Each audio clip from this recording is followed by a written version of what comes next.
So, welcome back, everyone, to Behind the Shield. I'm glad to be with you again today. This is a monthly cybersecurity podcast. If it's the first time you're with us, cybersecurity professionals are here, enthusiasts are here listening, professionals are here listening, and we all come together and try to discuss the topics, the ongoing topics, and the industry's current events. My name is Marco Estrella, and I'm going to be today's host. If this is your first time joining us, just know that Behind the Shield is not a sales pitch. We're just here to talk about cybersecurity issues that concern us all. And as a matter of fact, our goal is to offer you just like a relaxed 60 minutes, an enjoyable 60 minutes of content so that you become a regular listener, come back, and that you come away with some interesting facts and information. Note that you can find additional information on BTS on our webpage, which is virtualguardian.com/event. You'll find information about upcoming shows and even listen to previous episodes if you like. We are available wherever you listen to your favorite podcasts. On your daily commute, perhaps. We're on Apple Podcasts, Google Podcasts, iHeartRadio, Amazon, Alexa, and so on. The show's agenda is quite simple. We start with a 30-minute hot topic segment, and that's followed by a 15-minute spotlight talk. And after that, the last 15 minutes are usually reserved for some question and answers. So feel free to submit your questions in the application, and I'm going to try to get to them. Sometimes I get to them, right during the course of the show, sometimes more at the end. Just feel free to submit them. Enough housekeeping. Let's meet our panel for this month. So this is our Hot Topics panel. We have Patrick Naum. He is Virtual Guardian's CEO. Patrick is here in his capacity of CEO, but he also helps his customers with solutions on how to defend themselves against all manner of cyber threats. So thank you, Patrick, for being here. We also have with us Navilogic co-founder Bob Bennett. Prior to Navilogic and even during, Bob has been program leader and CISO in various industries, including healthcare, financial services, manufacturing, retail, utilities, and government. So Bob, thanks for being back. Good to be back here, Marco, and thanks everyone for taking the time to be with us. So much to cover today. And our spotlight speaker has decided that he felt like joining our panel today. So Christopher Reynolds will be joining us. He is a partner account manager at OVHCloud. Stick around for his talk, Hyper Resilience and the Future of Data Centers, in about 30 minutes. Stick around for that. That's going to be great. So gentlemen, welcome. Chris, welcome. Thank you. Thank you. We have a lot of topics. This month has been something else to pick the topics. I really didn't know where to start. So what we decided finally was just to talk a little bit about them all. So we're going to try to cram as many as we can. We're going to go kind of rapid format in the answers. But let's start with the first one, which is something news out of Canada on November 4th. So about almost 2 weeks ago, some customers of a Canadian grocery and pharmacy chains were faced with technical difficulties when trying to buy stuff. Citizens and the media speculated for about a week before the organization came out publicly with details. Patrick, you're the one that looked into this for us. Can you tell our listeners who the victim is and what happened exactly? Well, the details are still sketchy, but it was Sobeys, actually not Sobeys, but Empire, the holding that pretty much is behind, I think, around 10 brands in Canada. We have IGA here, there's Sobeys. It's the second, national grocer we have, which is a huge organization. Clearly no one wants to be in their shoes for many reasons. Number one, obviously what happened, but also the fact that when you have different banners like that, different real estate, different stores, different areas, it exposes you, if there is a breach, to a lot of people becoming aware of what's going on. So the challenge with them is, and to be honest, I don't see, like, either they didn't have an incident response plan, or if they did, it was not well executed, because the public learned about the breaches, obviously going to all the stores, pharmacies not having the prescriptions filled, people not able to transact for a certain period of time.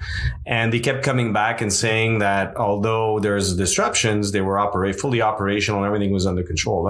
Unfortunately, they had employees in the fields. Some people, this was unverified, but apparently people showed computer screens with ransomware requests and whatnot. And as a matter of fact, it was reported that they did disclose the breach to Quebec and Alberta authorities, as per the new law in Quebec, which was in Law 25, which came into being on September 22nd. So you are obliged to report a breach when there is PII information that's been exfiltrated. So by default, the fact that they reported means that there's personal information that was sent out or stolen. But again, they did not advise anyone. The commissions told publicly that there was a breach being reported, and we learned from employees that there was still a lot of disruptions. So in terms of communications and crisis management, it wasn't the best example. At the same time, and I think, you told me we would talk about it later, but I think it's relevant to talk about it now. At around the same time, Maple Leaf's Foods was also attacked.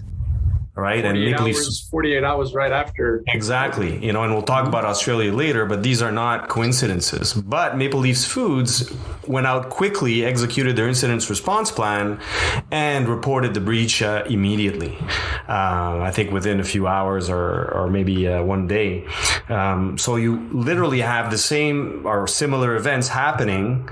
Now, the source may be different, but similar events happening with two completely different behaviors by two critical infrastructure companies because the food supply chain is part of critical infrastructure.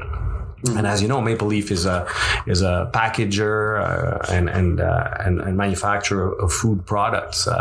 So that's and I'm sure deep down Maple Leafs probably had a war room that was created post JBS in the US. As you recall, last year, JBS is in the food packing business as well, and they paid an $11 million ransom, and the food supply chain was interrupted in the US in a huge way. So they probably learned lessons from that. So on the one hand, you have Maple Leafs, which is less public because it's more supply chain and distribution reporting, and then you got a retailer that everyone sees, and they walk in their store every day, and these guys were unclear on terms of their communication strategy. So that's pretty much what happened.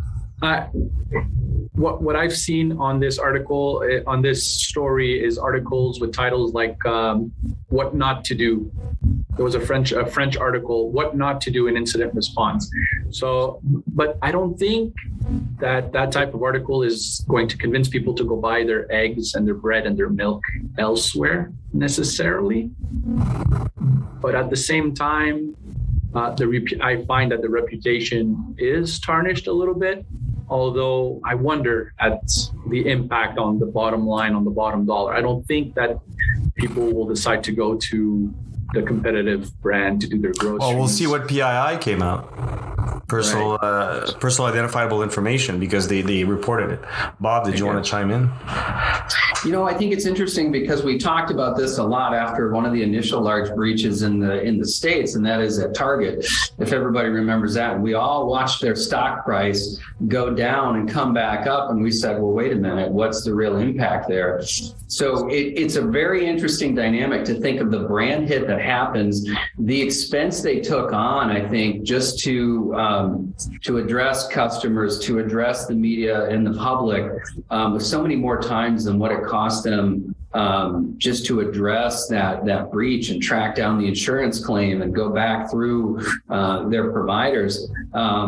And you would question whether that really impacted them or not, or in what way, maybe not the ways we think. And I think, Marco, to your point, there's that affinity of, I'm going to my grocery store because it's a mile from my house. And, you know, I think we've all had our credit cards reissued to us before, right? Because those numbers get out somehow. And I think, and let me say, I start to fear that there's a measure of that we're getting used to and to some degree accept it. And when there's not a well-known penalty for an organization, you look at those quick responses and say, all right, if we can contain this, maybe we're not going to be so bad off, you know, versus putting a lot of effort into preventing it. It's a terrible trade-off. Real quick, where do we stand? Where does Empire stand today? Do we know, Patrick? Do we have any news? What I've seen is that they've maintained the same position. They acknowledge disruption. You know, the standard, you know, PR response. They may have issued other information that I did not see today, but that's what I've seen so far. And what do we think about 6 days to divulge it to the authorities in Quebec and Alberta? You know what? It depends, because there's two things, right? There's what you want to tell your customers or stakeholders, and there's what the regulations tell you. If you look at Law 25 and probably the Alberta law as well, they say you need to divulge a breach if there's PII that was stolen or exfiltrated or compromised.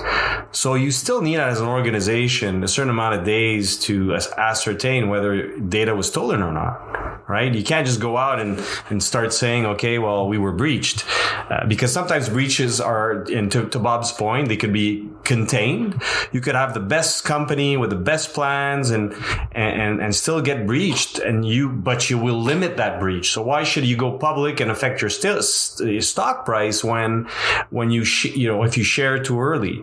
So there's a fine line between when you report the breach. It depends on what has happened, the nature of the breach, the scope, the data. There's so many factors that come in. So I'm not in a position to judge whether it was too long or not, but the fact that the community saw something happen, the fact that they reported to the Quebec information authorities and still have not come out to detail a little more is a mystery, to me in this specific case. All right. Well, thank you very much. Let's move on to topic 2. I said we had a lot of topics. Let's keep it rolling. The second topic, if you were traveling by air in the US these past few weeks, your flight may have been impacted by a ransomware attack on a Boeing subsidiary. Now, it's not Boeing exactly, but it's Boeing that we're talking about. Isn't always the case, right? It might not be them that's at fault, but their logo is the one in the news. Bob, you were the one looking into this story. What can you tell us about it? Yeah, and having traveled, anybody who's traveled recently, I think we know the potential impacts across the board of mechanical issues and planes and logistics, and experienced it myself, which is on Friday. So I think this one's interesting. So here's what happened, right? Jeppesen is a subsidiary of Boeing, and so they what they actually provide is those flight planning tools and the navigation tools. So you may have been impacted, you may not have, right? As your pilots are no longer flying by that little iPad in their cockpit where it's telling them what their flight plan is, and they lost that for hours. Now, it's interesting, Marco, that you said it was a ransomware attack at Jeppesen, because that is not yet confirmed, although there were leaked sources saying it was ransomware. And if you look and do some tracking as well, there's a botnet reference from the MITRE ATT&CK framework as to what happened there. So it's interesting in that we don't really know, but we think it was ransomware. Again, I mean, every week, how many ransomware attacks cause outages? But in this case, how safe do you feel flying? After knowing that we might just be flying old school here, and we don't have, what if it was an air traffic control system at an airport, right? Some of those safety things that I think we take for granted are a part of security, but not necessarily security alone. And I think that causes us all to pause for a moment and say, oh my goodness, all the things we take for granted in safety, traffic systems and the like, right, can really impact us. Now, it seems kind of fortunate that it was just reserved to Boeing, we think, to a few hours. But, you see other things like Iraqi Airways and one of the Saudi budget airlines, they actually posted about it as well. That was on November 3rd. We still don't know what happened 2 weeks later. And isn't that interesting? But I think, Patrick, it goes to, potentially, as we think about defenders and being behind the shield and defending against these things, are incident response plans ready to go? Is there a way to contain some of these attacks? How do you limit the damage, especially when you have lives all across the world relying on these systems? I think it brings up some really important questions for us. And, as I look at what Boeing actually said, they said, despite some disruptions in flight planning, the cyber attack has not been found to threaten aircraft or flight safety, according to that spokesperson from Boeing. Does everybody feel confident in that? I hope so. I think we take a lot for granted. With 3 decades of experience, expertise, and success in secure digital transformation, ESI offers employees an innovative environment in which to succeed. Visit esitechnologies.com and click on Join the Team to learn more about opportunities across North America. Well, from Boeing with the 737 MAX issue, you always want to ask, you don't give them the benefit of the doubt, but I don't think, it would be very difficult for them to say that without any, when there would be, consequences on people other than being delayed everywhere. But it begs a question in terms of communication and the interdependency of organizations to their suppliers, right? The supply chain, the third-party supply chain initiatives that you need to have. Because I found out about this breach or problem when I saw people on LinkedIn and Facebook, a lot of friends of mine and people I know stranded with, and they were all on WestJet. And a bunch of them were stranded on Sunwing, and they were publishing and they weren't getting no information from the airlines. People were leaving the gates, like the employees were leaving the gates. They couldn't tell anything to anyone, but it wasn't WestJet's not responsibility, fault in the sense that it's one of their suppliers. That's it. So as a company today, do you have to have multiple suppliers for the same service? Very difficult, right? From an economical standpoint, especially in the airline industry, especially after the pandemic, you don't have like 10 different choices for companies for different services. So you have less suppliers, more single points of failure. You have a dependencies as an organization to service your clients and give good customer service, and yet you don't control the whole process. So the third party chain of events or dependencies is critical. So as an organization secures today or defends, they have to go down the chain. They have to go down the supply chain and make sure that everyone complies all the way down, and that everyone has an incident response plan and a joint communication plan strategy to advise people, right, and not let them hang for it was hours overnight, and there was all sorts of situations, and it could have happened in another industry, right? So something has to be said and done about the dependency and the supply chain and the integration of back end systems and suppliers. And I think you hit on something there too, Patrick. You think of that industry, and I'm not going to use a different supplier for one generation of a Boeing airline versus another, because then you just added another layer of complexity and lack of continuity between knowing what issues were on different versions. You're adding even more complexity to that entire ecosystem, if you will. And then you think of other command centers and executive protection. How do I keep my people safe when they're stuck? Right? You talked about it with some of your associates. there's just a lot of downstream implications to all of that to think about. All right, Marco, I think there's just one other thing I want to mention on this. Go ahead. This is coming just a couple months after ransomware attacks against India with SpiceJet and I think it was Excelia, another one of those airlines. And then 2018 was back when Boeing got hit by WannaCry. So nobody's immune. Yeah. It's a kind of Boeing, 2018 Boeing, and here's Boeing's subsidiary 4 years later. Yeah, you got to check those partners and that supply chain, I guess. Okay, cool. Thank you, Bob. That was great. Let's move on to topic number 3. Topic number 3. Listen, this one I had so much fun with following on social media. We're going to talk a little bit about Elon and the chaos Elon and his Twitter company is causing. You may have seen recently that Elon Musk decided to charge $8 for the blue verified check mark in Twitter. The blue verified check mark basically says that you're not a bot and that you're who you say you are on the social. You're verified. Yeah, you're verified. Exactly. So he said, we got to keep the lights on, which was one of his tweets, and we have to pay $8 for it. It was kind of an uproar, but what he did was open that blue check mark to anybody who wanted to pay the $8. So, of course, what do you think happened? If you've been following this story, chaos erupted with impersonations and spoofings galore everywhere. Coca-Cola saying drink Pepsi, or Pepsi saying drink cola. Forget what Marco being Ronaldo. I wish. What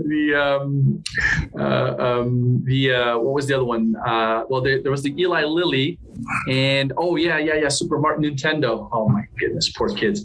Super Mario was flipping the bird to the kids from the Nintendo accounts.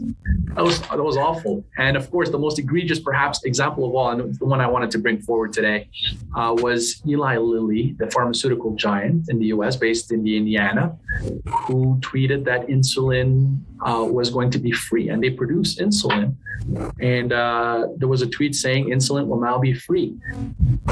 Panic erupted there at the company, and the stock price took a huge hit. Everything was in turmoil. So my question with all of this, it boils down to this. Well, they lost, what was their market share? They lost 16 billion? I think it was in the billions, yes. 16 billion is what I had read, yes. Which, of course, is just nuts for an $8. Imagine $8, probably the most consequential result of that an $8 can bring, right? So my question for the panel, anybody can answer this. Is it a cybersecurity problem? If I'm Eli Lilly's CISO, what do I do? Is it? Of course, you look for a job. Is my boss, is the CEO looking at me? What do I do? Well, go ahead. You know he's going to get fired. He's next to get fired, probably, right? Not Eli Lilly. On Twitter. On what grounds? Yeah, on Twitter. But you know what? The first thing that came to mind, the person that did that must have shorted the stock as well. Oh, think about it. Point. So the SEC better open an investigation, because if you're doing that, the stock price is going to go down. So you're shorting the stock and you're making tens of millions of dollars potentially. So that'll be interesting. Crime of opportunity. But Marco and Patrick and Chris, I'm going to open up to you. You asked if it's a security issue. Where was the failure? What was the failure that caused that to happen? The verification process. It's a rollout. It's a product rollout feature, right? Because somebody short-circuited a process. Yeah. It's an impersonation spoofing situation, but it's a social engineering technique, right? Yeah. To spoof and impersonate, is it not?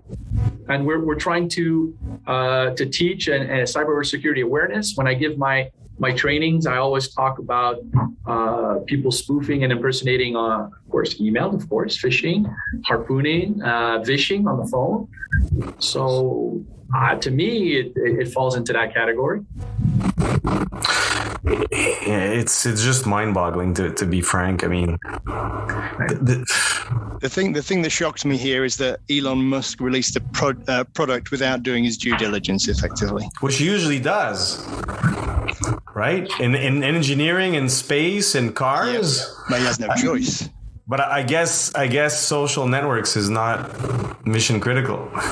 And I'll just say, as it relates to our clients and the work we do, when you have one, it's not a point of failure. When you have the ability for one person or one part of the organization to go do something, it impacts the whole organization. It's risk management overall, and it's multiple discipline. And we just have to go back and remember that. When you take a shortcut. Agreed. But I mean, coming back to Eli Lilly and the CISO there, I mean, I don't see what they could have done. I don't know if you guys see something. I don't think he could have done anything. The same way Coke couldn't do anything about somebody taking in a verified account and sticking Drink Pepsi on it under their name. So it's a new risk to manage. It's that part of your brand and reputation risk, right? But I think people will start thinking about that as a scenario now along the lines of a defamation or a false claim, right? And run that into their playbooks.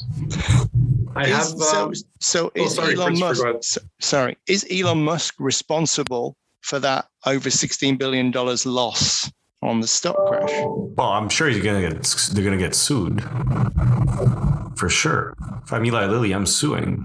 I have Jean-François, who in the chat is quite taken by this subject here. Several comments. One is certainly a cybersecurity issue.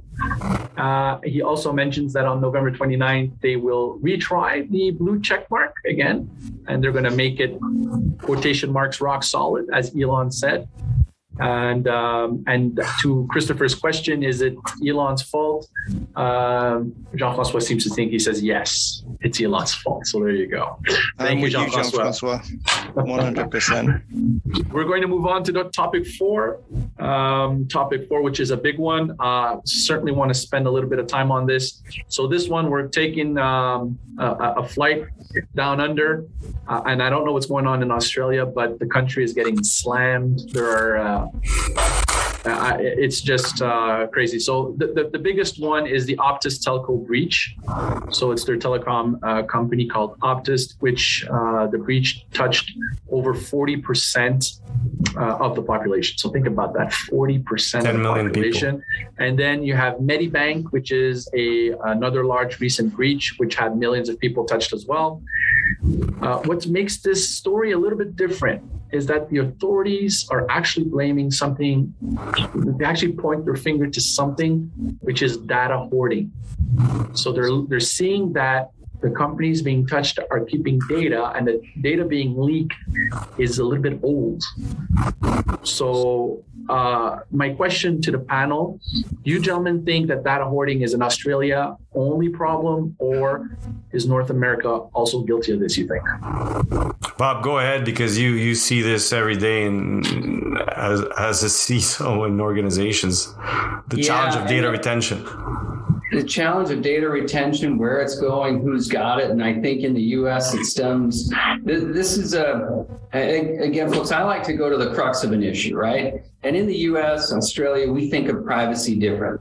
Kudos to Canada with Law 25 and Quebec and trying to make that stick a little bit more like the EU privacy laws. But the EU has placed the ownership of your data in your hands as much as possible, and they try to enforce that around the world. The U.S., we are far too sharing, in my opinion, with our information to, I don't know how we get control back, frankly, and I'm going to add Australia to that same position.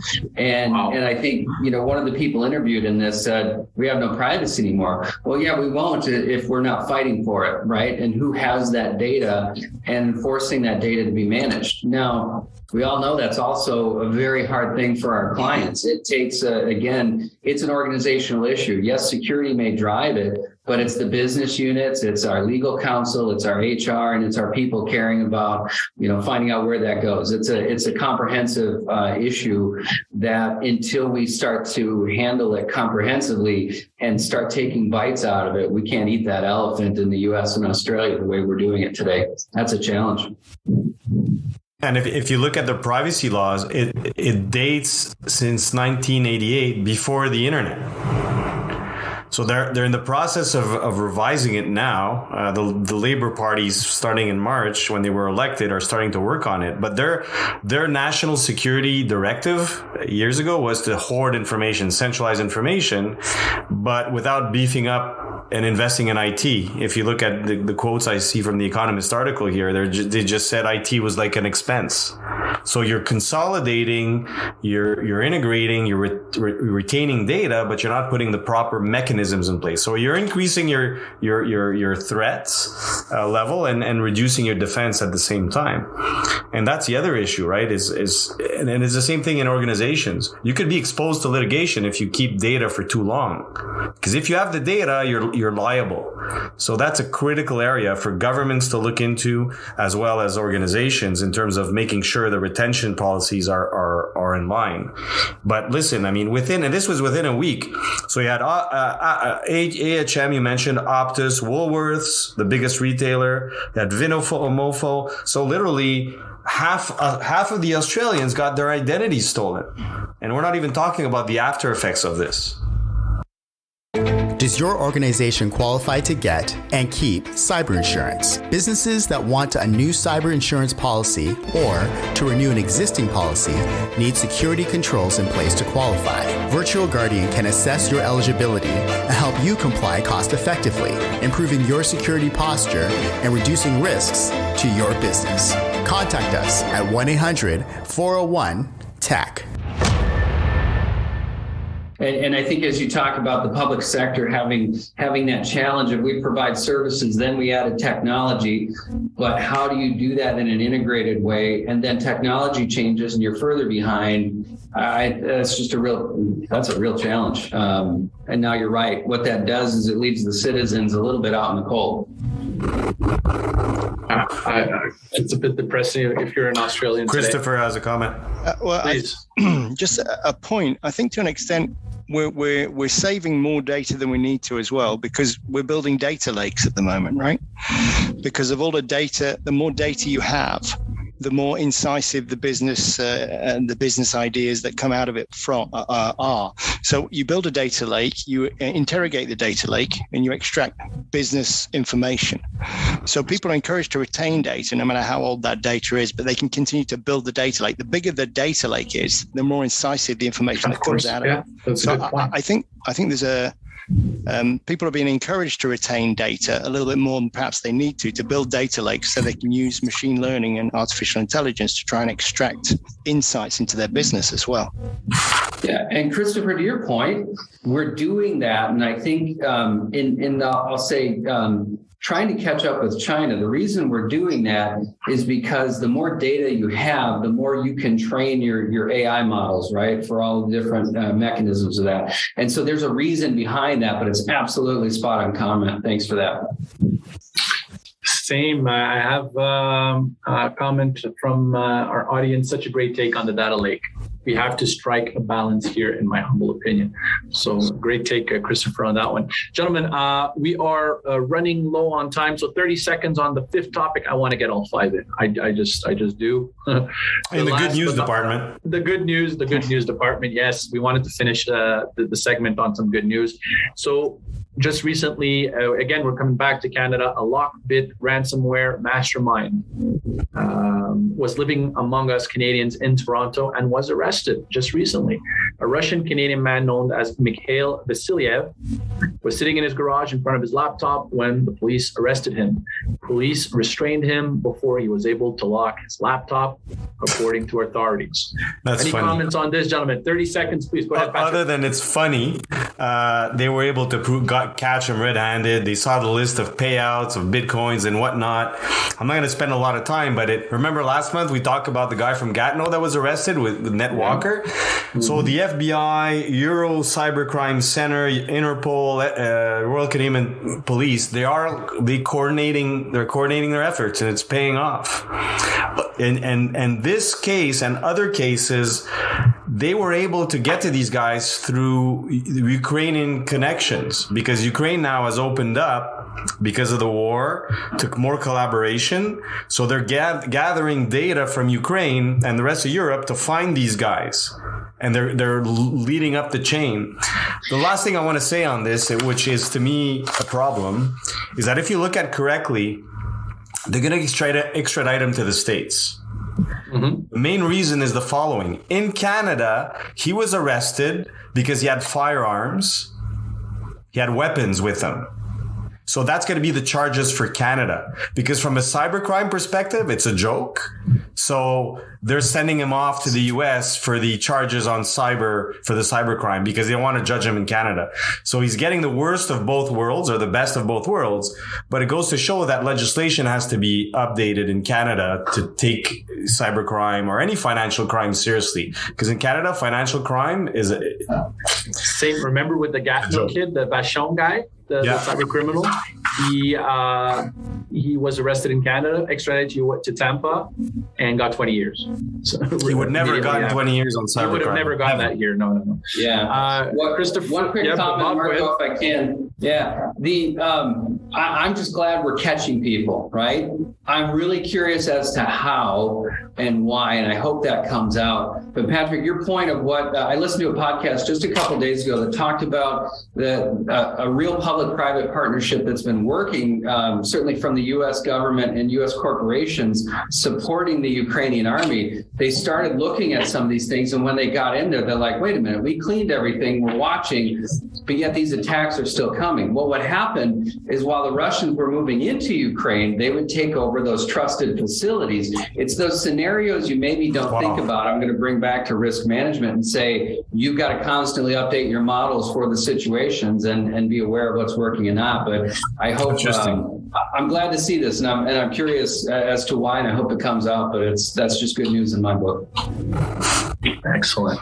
All right. Well, thank you very much. We got through it, all 5 topics. Thank you very much. That was great.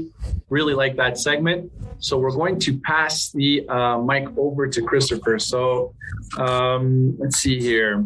Our speaker today, let me just remind everybody listening that it is Christopher Reynolds, Partner Account Manager at OVHCloud. For those who don't know, OVHCloud is a global partner and a leading European cloud provider operating over 30 data centers to reach 1.6 million customers across the world. Christopher has over 20 years experience in the IT and telecom industries and is currently developing the Canadian Partner Program at OVHCloud. Christopher has looked into his crystal ball today to see what's next in the business of data centers. And I really like these little future insights. This is going to be good. His talk today is called Hyper Resilience and the Future of Data Centers. So Christopher, thank you very much for being here. The floor is yours. Thank you very much, Marco. It's a pleasure to be here. In my crystal ball, it does actually say that England are going to win the World Cup as well, just as a little aside to give everybody a chance to take a bet on that one. Yeah, we'll see. So today, thanks very much for having me. I appreciate it, guys. Today, I'm going to be talking about hyper resilience in data centers and where it comes from and what it brings to the users of data centers, which is all of us, effectively. I've only got 2 slides. I hope you can see my slides. And we don't really need them, though. I will be fully explaining everything on the slides in the next 15 minutes. So as a pure cloud player, OVHCloud builds our data centers slightly differently. But the principles I'm going to talk about today are the same for all major data center providers, whether they're real estate DC providers, cloud solutions providers residing in other people's data centers, or like OVH, cloud solutions providers residing in our own data centers. I need to start at our beginning. So an issue we had on the 10th of March, 2019, there was a fire in one of our data centers. Fires are rare in data centers, but they do happen. The website datacenterdynamics.com has noted 31 fires since 2003, so an average of 1.5 per year, but also stated there are most likely more that are not reported. OVHCloud has not yet released the cause of the fire in Strasbourg. It's still under investigation, but it will be released in due course. Happily, none of our staff were injured, but it was impactful to the data of many of our customers and caused us to review in great detail how we could improve our data center environments. And this was the start of our hyper-resilient program.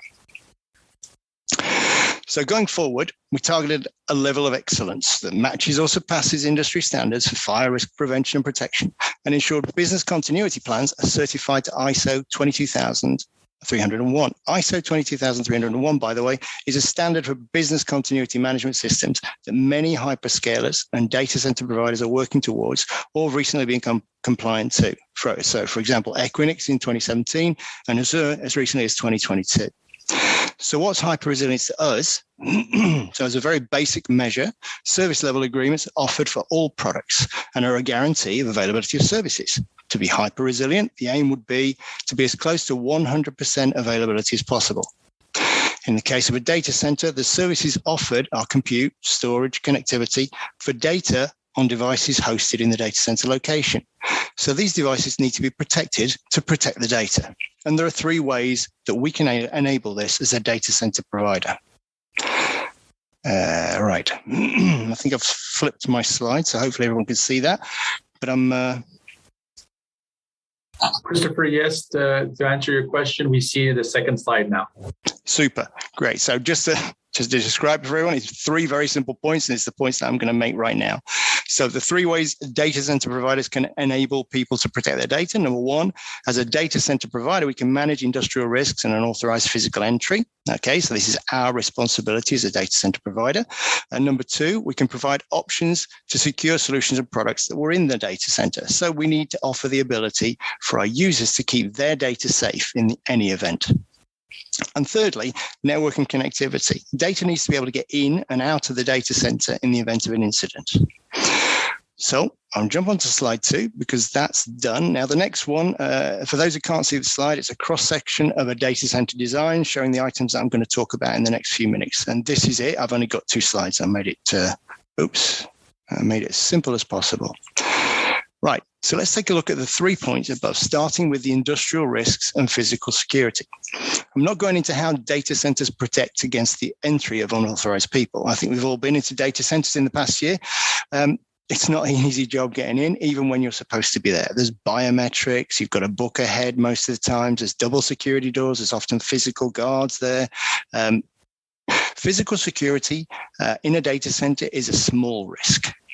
Amongst industrial risks, the biggest one is fire.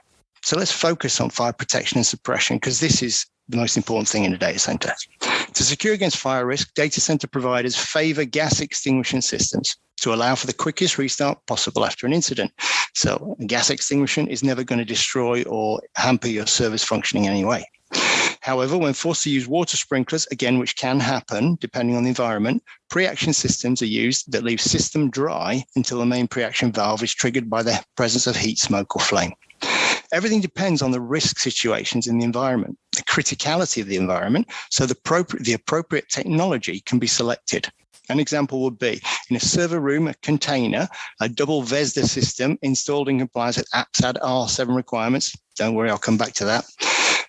There are 2 levels of detection, a lower level, which drives the alarm and the evacuation of people, and then the second higher level that will eventually release the extinguishant. And in that same container, of course, there are redundant gas extinguishing systems in compliance to APSAD R13, which will release the gas.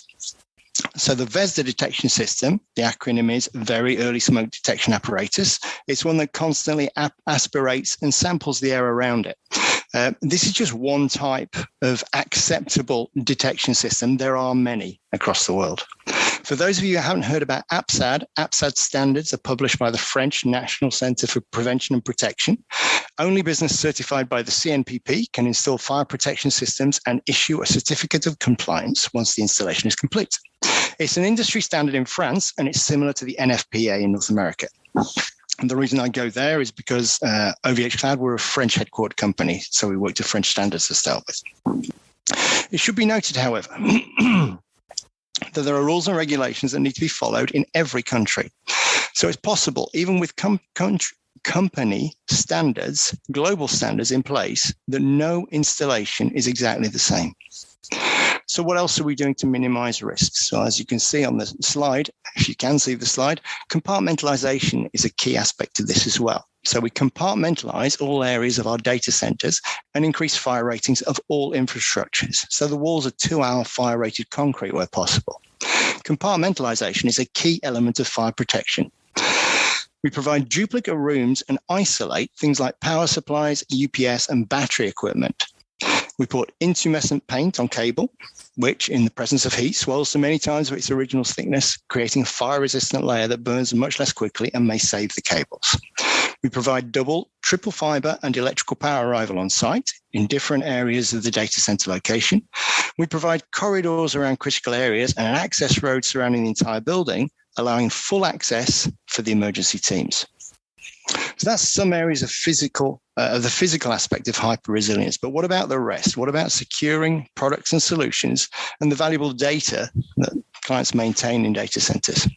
So we need to talk about business continuity and IT resilience.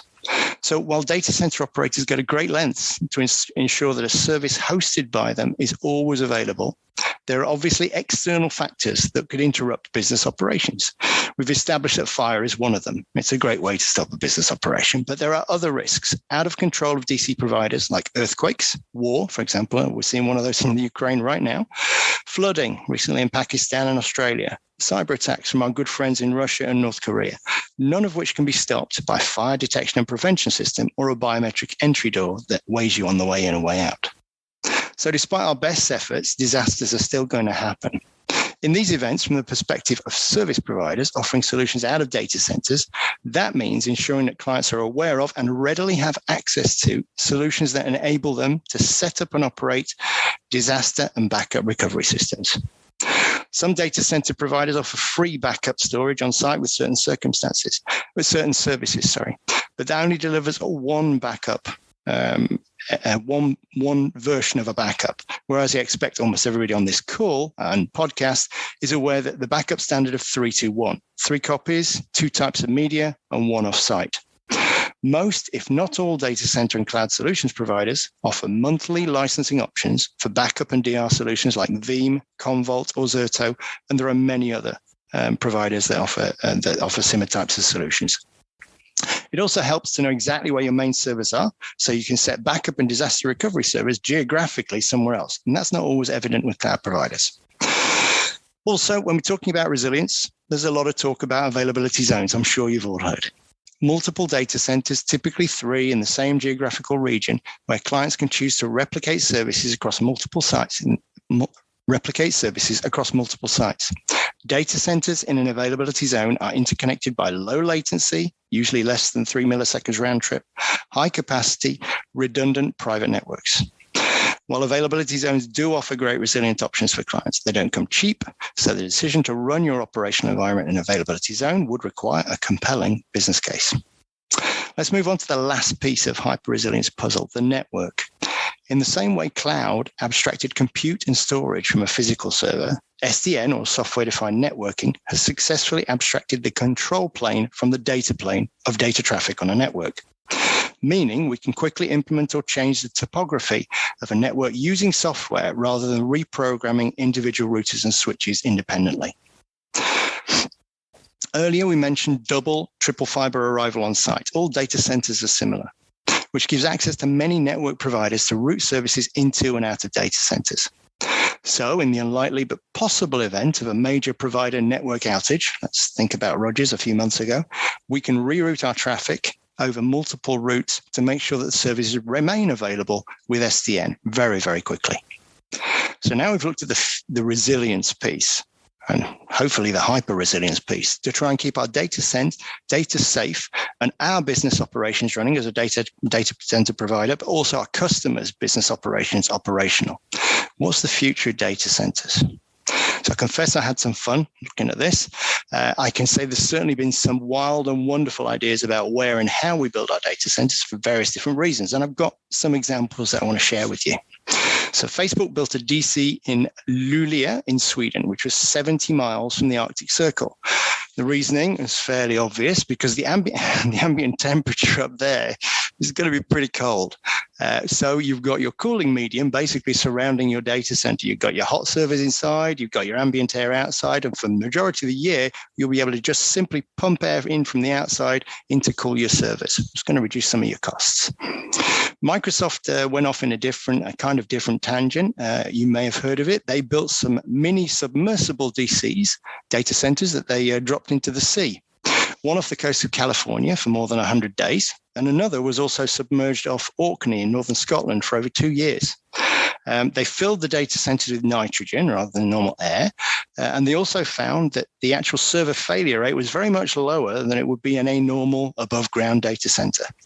Don't know whether that's going to take off, to be honest, but it'll be interesting to find out. A company called Nautilus Data Technologies is a startup promoting the idea of a floating data center on a barge. Their idea obviously being that they're actually sitting on their cooling medium.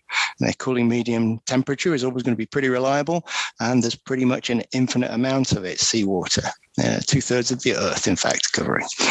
There's another one called the Leadfall Data Center, which was built in a disused mine on the coast of Norway. So that was quite interesting because underground, obviously, the ambient temperatures are lower, but you put servers in, so you're going to start heating it up. You're going to need a cooling system. Of course, it's next to a river or perhaps a fjord in Norway. Coming closer to home, the Beauharnois data center was built in an old aluminium factory next to a hydroelectric dam here in Canada. They use free air cooling with water cooling to the CPUs in the servers to actually minimize the utilization of electricity. All of these solutions are inventive. They're all looking for efficient ambient cooling systems for their servers as a preference over electrical air conditioning. But interestingly, the key words used in the press releases or marketing materials for all of these locations are efficiency and sustainability. So to summarize what we've been talking about today, to create a hyper-resilient data center, you need to, number one, ensure all physical infrastructure is robust and well protected against incidents. Number two, provide options to users for backup and DR in the event of a worst-case scenario. Option number three, ensure the network is flexible, high speed, and always available with good quality of service. And in terms of the future data centers, it's kind of difficult to know exactly what it's going to be. I would say wherever we're going, they're going to be a lot more efficient than they currently are, and certainly, hopefully, a lot greener than where we currently are as well. Thanks very much. Are you enjoying the Behind the Shield podcast? Next time, join us live. To comment on hot topics, ask questions to the Spotlight speaker, and complete the post-event survey to make suggestions for future episodes. Visit virtualguardian.com/event to register for the next live Behind the Shield. Thank you very much, Christopher. That was great insight. Just when you were talking about those submersible, this is a stupid question. This is not a very serious question, but how do you do maintenance on those things? You just got to pull them back out of the ocean and send the guy, or? I have no idea how Microsoft managed it. Well, when I read about that, I was gobsmacked. I was like, how the hell is that going to work? But they did manage to submerge. They did manage to submerge one for 2 years. I don't think they did any other maintenance on it. They just stuck it under, brought it up 2 years later, and they found the failure rate on the servers was much lower than normal. Wow. I'd love to read more on that one, but there wasn't a lot of information. So can you imagine like the cost, just the coldness, the location there in Norway, and just that factor pushes these companies, these data center companies, to put them in the ocean, put them in the snow, and put them in the permafrost. Yep. So speaking of costs, here's a question that we have. I have one question here. How much should a data center company spend on securing its data center rights against these risks? So in other sense, if I paraphrase this, is that I just talked about these costs. What does OVH do or these data center companies do to prevent these risks? Well, it's not just OVH. It's everybody. All data center providers are the same. And I think the key word, and Bob mentioned it earlier on, is risk. It's all about risk management. So a data center provider will be forced to comply with the national requirements, the rules and standards within the country that he builds his data center in. So that's the minimum that a data center provider will have to do. And the maximum that data center provider has to do is he can continue to spend a fortune on trying to protect his data center. You double, triple fire detection, protection, compartmentalize everything, make the compartments really small. So you only got a few servers in each compartment, but then if you have an issue in that compartment, you can control it very, very easily. Separate all your battery packs, your UPS packs exterior, and compartmentalize them as well. The compartmentalization piece is pretty important. So you could spend a huge amount of money, but the trouble is when you spend a huge amount of money, the actual cost of spending that amount of money makes the cost of putting your data and your applications into those environments prohibitive. So you've got the minimum, which is the national standards of the country you're in. You've got the maximum where you could really spend a fortune, but the cost becomes prohibitive for people to put their services in there, and you need to be in the middle somewhere. OVHCloud as a business decided we need to be higher up than where we previously were based on our experience. And most data, and it's a risk analysis, as Bob pointed out. All data center providers are pretty much the same. It's always a compromise. It depends on what the business decides where they need to sit with that risk. Okay, I have. We have a few more minutes, and I have another question from the audience. Todd asks, how do they get the internet bandwidth needed for a large data center? Well, it depends. That's an interesting question. So when you're talking about, for example, Microsoft underwater, right? They had to have some connectivity. So they organized connectivity to it before they put it under. And I know for the Microsoft scenario, also for Leadcell and for Beauharnois, they all use hydroelectric power. So they use hydroelectric power, and also they make sure that when they do the installation, they route cables there. So you always have at least two fibers, one from one side and one from the other side of the data center environment. But we're looking at standardizing on 3 fiber providers on each location. So usually it's down to where you put the location. So where is the location? Is it possible to drag fiber there? And is it financially justifiable to drag fiber there as well? As long as it's not prohibitive. But when you look at installing fiber, even to relatively remote locations, it's usually a lot cheaper than actually building the data center itself. These are expensive beasts. Right. Okay. That was good. Thank you very much for your answers. Thank you for your spotlight talk. Patrick, Bob, did you have any comments before closing? I think when we listen to Christopher, I hear a lot of overlap and conversation of things we need to be working with our IT folks with when you start talking about the software-defined networking and when we start adding in all the layers of risk. It's just really interesting. Gave me some more thoughts around that as we move towards, what is a trusted environment and what are trusted resources and how do we maintain that resiliency? So it was excellent, Christopher. 300%, Bob. I would also add that, business resilience and cybersecurity go hand in hand. I mean, they're interdependent. So in any conversation, you're going to get breached or you're going to have hardware failures. You need resiliency. And everything's so interconnected. And it reminded me, the way you segment and architect the hardware, if you will, in the data center is much like network segmentation or micro segmentation. We do it in the logical world as well, in the software world, to minimize if you're compromised or you have failure in some areas, you want to isolate those failures. So there's a lot in common and everything's interconnected. So really relevant today and appreciated to have you chime in our Behind the Shield event. Thank you, sir.